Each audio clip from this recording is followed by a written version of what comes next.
They were gods among mortals, men who pushed the boundaries of human form beyond what nature intended. They built bodies that seemed immortal, physiques that defied the laws of biology, and inspired awe in millions around the world. But the shadow of their own creation always lurked, waiting in the darkness to claim its due.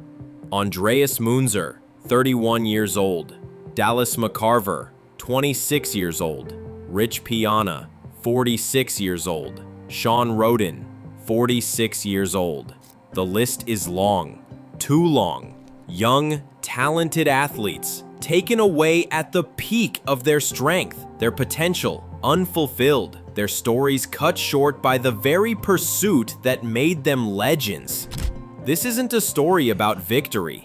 This is a requiem for the fallen titans, an investigation into the dark side of bodybuilding, a sport that sometimes devours its heroes, a sport where the line between dedication and destruction has become dangerously blurred, where the pursuit of perfection can become a path to an early grave. But before we honor the dead, we need to understand how we got here. How did a sport that celebrates the human form become a graveyard for young athletes? How did the pursuit of health and strength become a dance with death?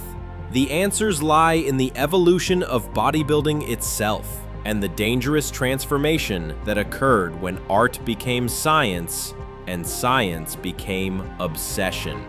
Take Dallas McCarver, a phenomenon that burst onto the bodybuilding scene like a meteor, burning bright and fast before crashing to earth. At 21 years old, he became the youngest professional bodybuilder in the world, a genetic freak who seemed destined to rewrite the record books.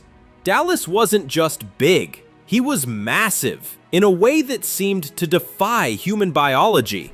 Standing at 6'1" and weighing over 300 pounds in the offseason, he carried more muscle mass than men who had been training for decades.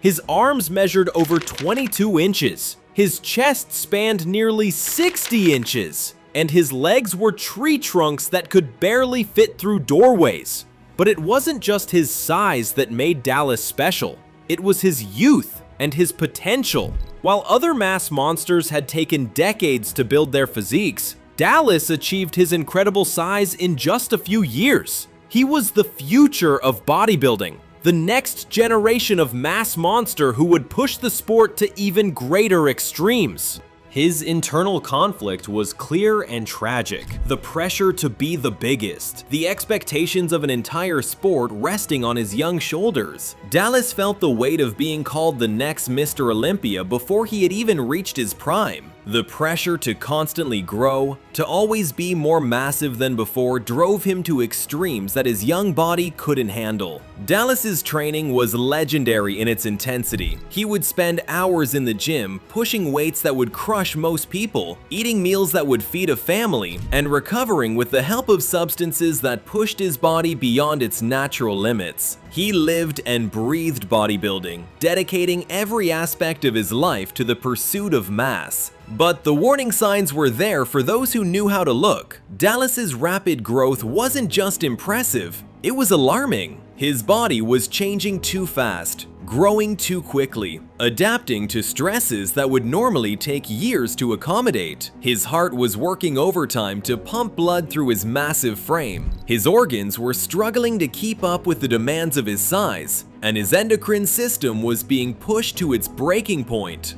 On August 22, 2017, Dallas McCarver collapsed in his home in Florida. The official cause of death was listed as a heart attack, but the real cause was much more complex. An autopsy revealed a heart that was severely enlarged, weighing nearly twice what it should have for a man his age. His coronary artery showed signs of significant disease, unusual for someone so young. His liver showed signs of stress and damage consistent with the use of multiple substances.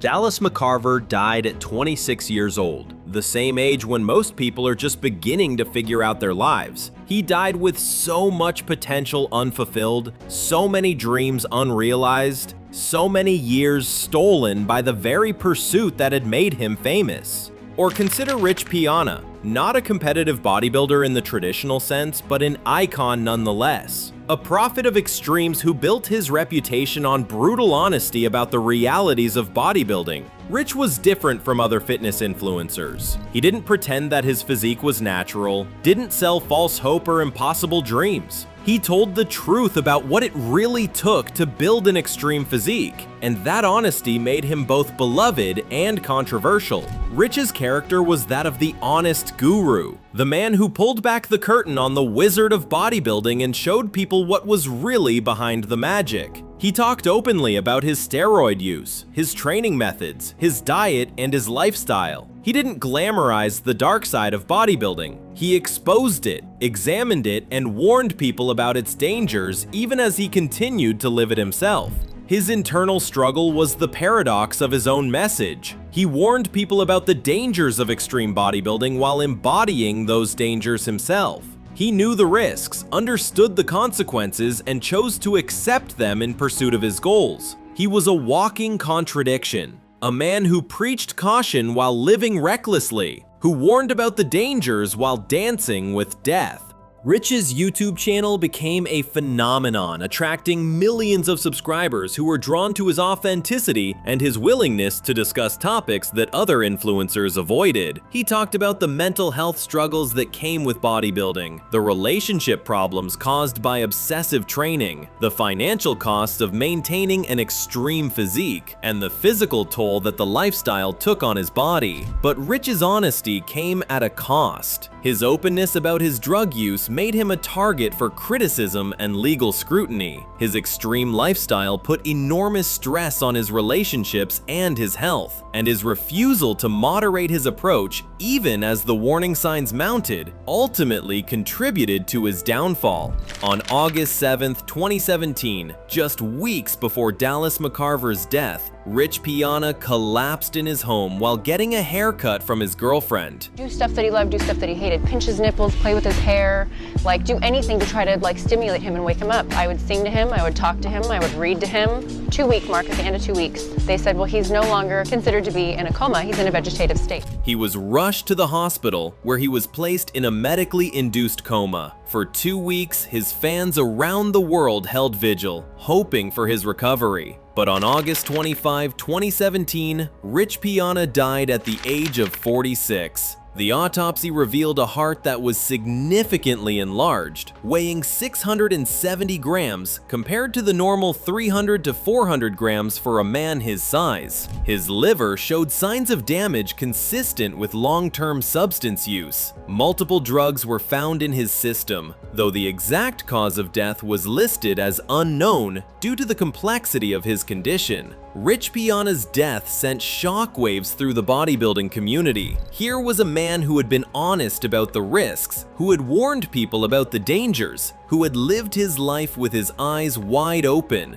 and yet he had still fallen victim to the very dangers he had warned others about.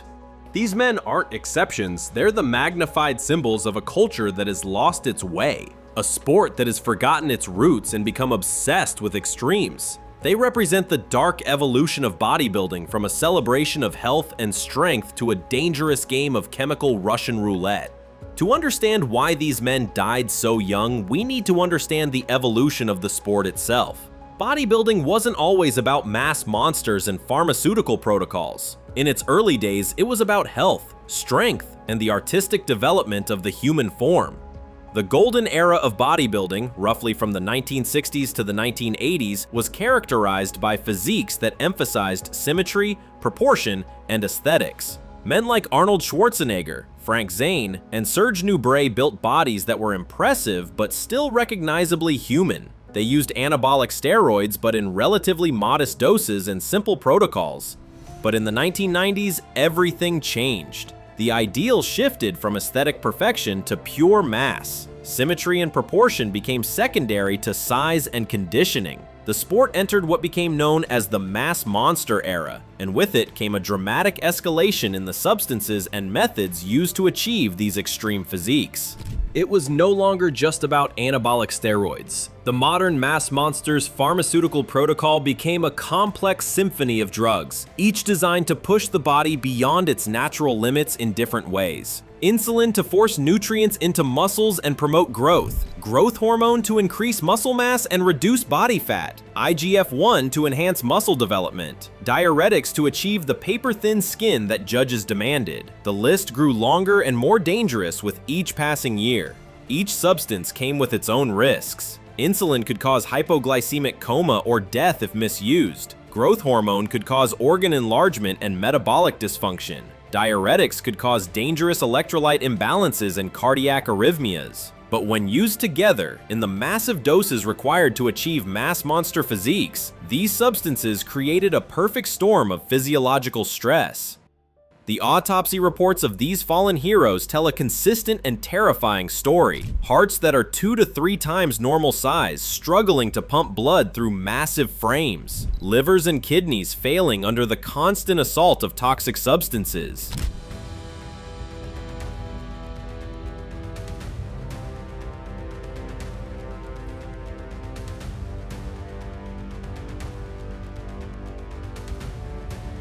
Endocrine systems that have been so disrupted that they can no longer function normally. Bodies of young men that have been aged from the inside. Their organs showing the wear and tear of men decades older.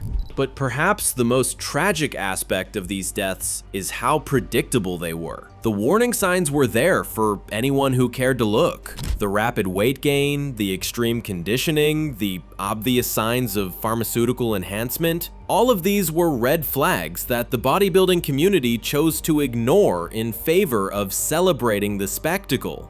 The most extreme and tragic example of this willful blindness is perhaps Andreas Münzer, the Austrian bodybuilder who became known as the man with the lowest body fat percentage ever recorded. Andreas took the pursuit of conditioning to its logical extreme.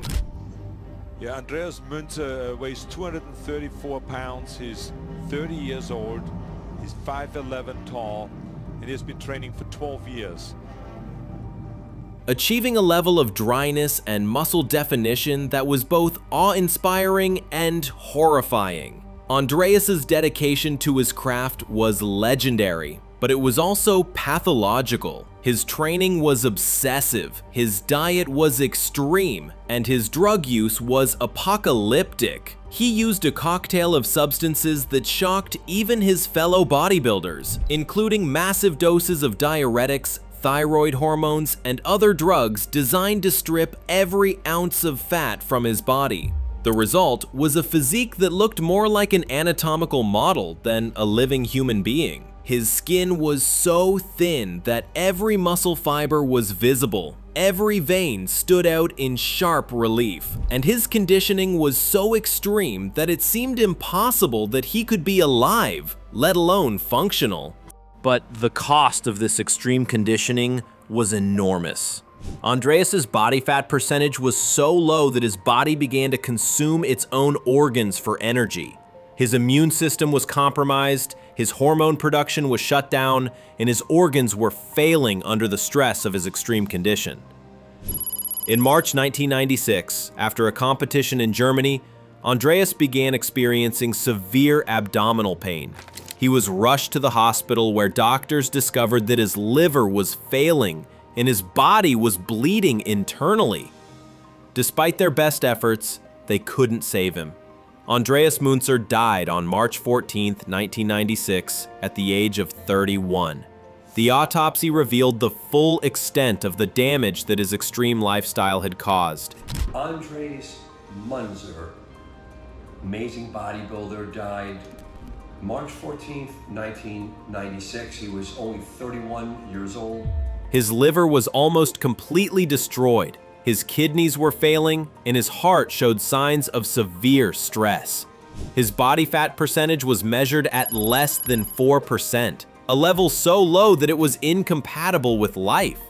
Andreas's death should have been a wake-up call for the bodybuilding community. It should have forced a reckoning with the dangerous direction the sport was heading.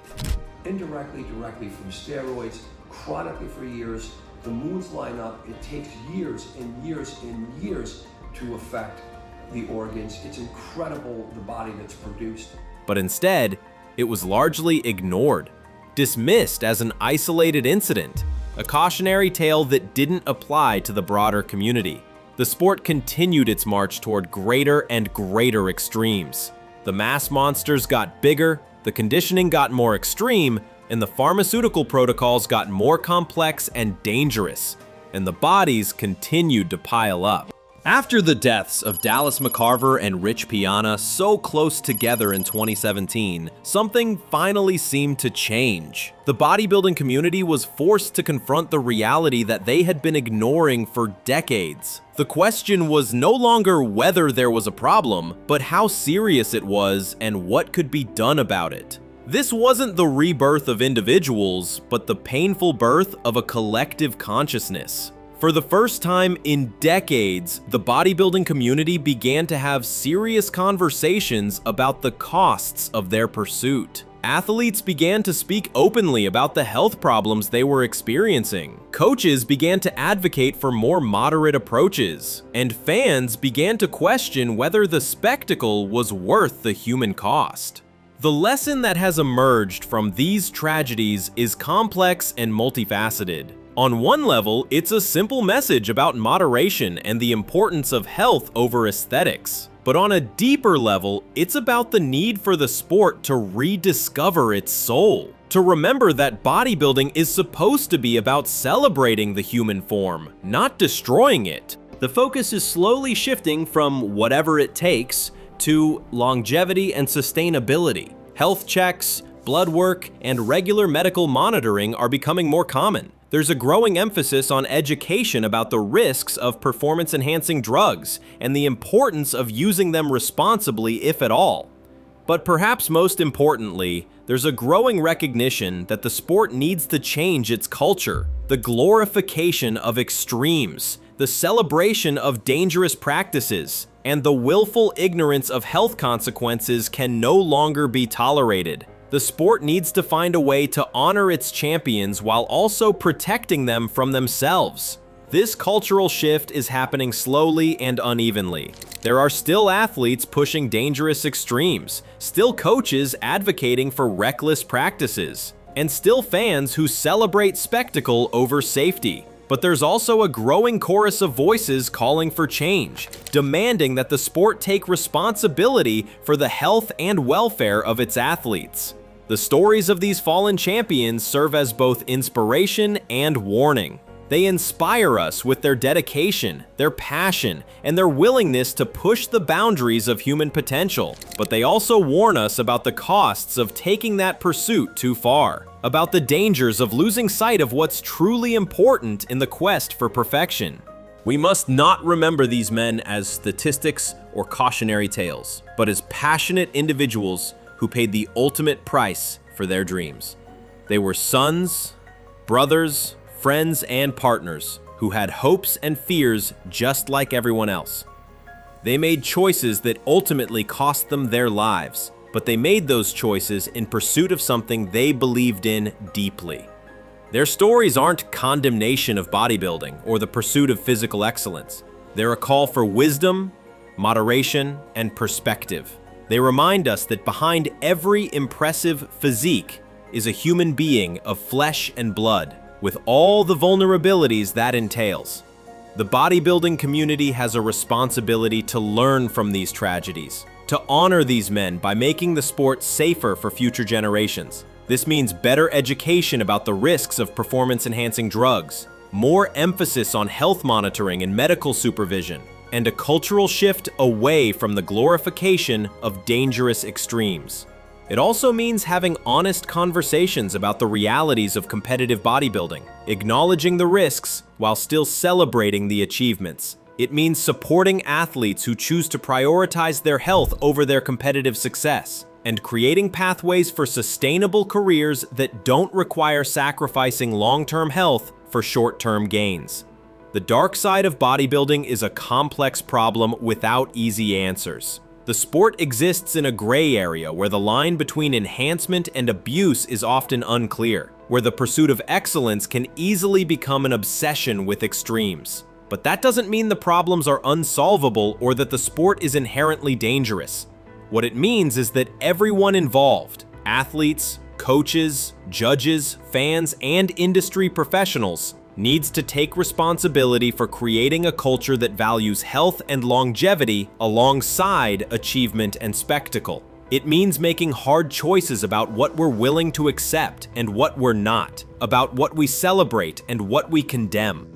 The fallen titans of bodybuilding didn't die in vain if their deaths lead to meaningful change in the sport they loved. Their legacy can be a safer, more sustainable approach to bodybuilding that allows future generations to pursue their dreams without sacrificing their lives. How can we honor these athletes while making the sport safer? How can we maintain the excitement and spectacle of bodybuilding while protecting the health of its participants? How can we celebrate human potential while acknowledging human limitations? These are the questions that the bodybuilding community must grapple with as it moves forward. The answers won't be easy, and they won't satisfy everyone, but they're necessary if the sport is going to survive and thrive in the long term. Let me know your thoughts in the comments. What do you think needs to change in bodybuilding to prevent more tragedies like these? How can we balance the pursuit of excellence with the need for safety? And what would you say to a young athlete who's considering following in the footsteps of these fallen champions? The conversation about the dark side of bodybuilding is just beginning, and it's a conversation that needs to involve everyone who cares about the sport and the people who participate in it. Let's keep this important dialogue going, and let's work together to ensure that future generations of bodybuilders can pursue their dreams without paying the ultimate price.